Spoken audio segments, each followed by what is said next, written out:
Hi, this is Jeff Davis with the Davis Group in another edition of Real Estate Today. I want to talk to you about how not to sell your house fast. Another way we could have this is how to mess up selling your house fast. Now, I'm going to come at this from the standpoint of someone that's been involved in real estate for over 20 years. I've owned, managed, and been responsible for hundreds of properties in my time. And so I'm not just talking to you just to be talking to you. I'm talking to you from experience here. But there are things that you can actually do that cause your house to sit on the market and not sell. So let's talk about that.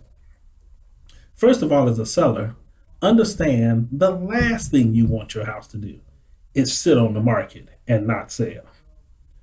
Every day that your house is on the market tells buyers there's something wrong with your house.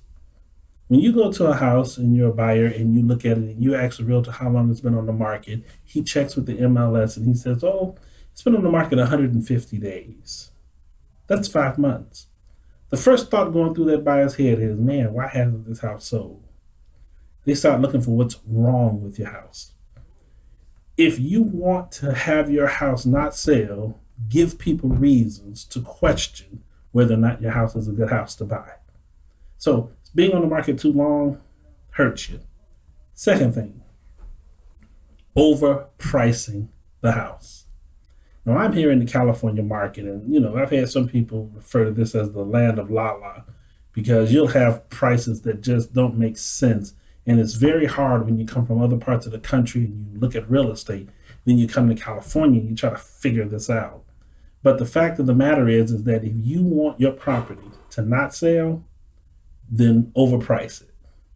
Put it on the market at a price that you cannot possibly get. Understand that when people are looking at your house, they're going to be comparing it. So if this house on the across the street is selling for $500,000, it's a 3-bedroom, 2-bath, and it's 2,000 square feet. And your house is a 3-bedroom, 2-bath with 2,001 square feet. But your house is on the market for $650. If you were a buyer, which house would you look at first? So you're going to look at both of them. You're going to compare apples to apples, and you're going to say to yourself, what makes that house worth $150,000 more? Some people will say, well, it's because my house is better decorated. It's because my house has better care. If you've seen that house, it doesn't look anything like my house.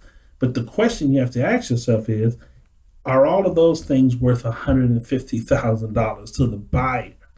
And many times they're not. So if you want your house to not sell fast, then overprice it. Another way to not have it sell fast is to not understand what the competition looks like. See, it helps if your realtor has gone and looked at some of the other properties so that they have a good idea of what you're competing against. Does everybody else have hardwood floors, but you have carpeting? Does everyone else have a pool, but you don't have a pool? Does everyone else have a 3-car garage, but you don't have a 3-car garage? What is your competition looking like? The person who does not understand the status of their competition will not know what they're competing against when buyers come to their house. And trust me, a lot of the buyers will have looked at your competition before they ever come to your house.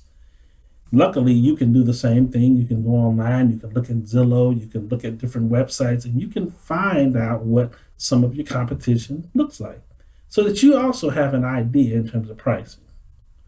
Finally, don't price property based on what you want. Don't base property based on what you need.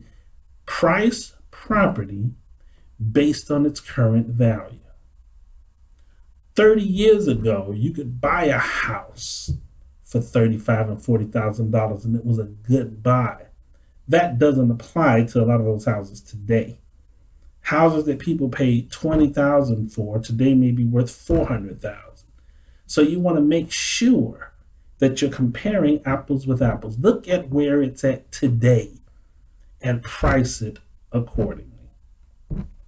Now, our office is in Long Beach, California, and we do business in all of Southern Cal. So if you're looking for help in real estate, to buy, to sell, to invest, www.thedavisgroup.info. Reach out, email, contact us, call us. And if you're not in that area, you're not looking to do something in California, but you have questions anyway, if there's some way we can help you, we will. Reach out to us too. Contact us. Until the next time, this is Jeff Davis with the Davis Group, and the program you're watching is Real Estate Today. Keep on looking for your next property.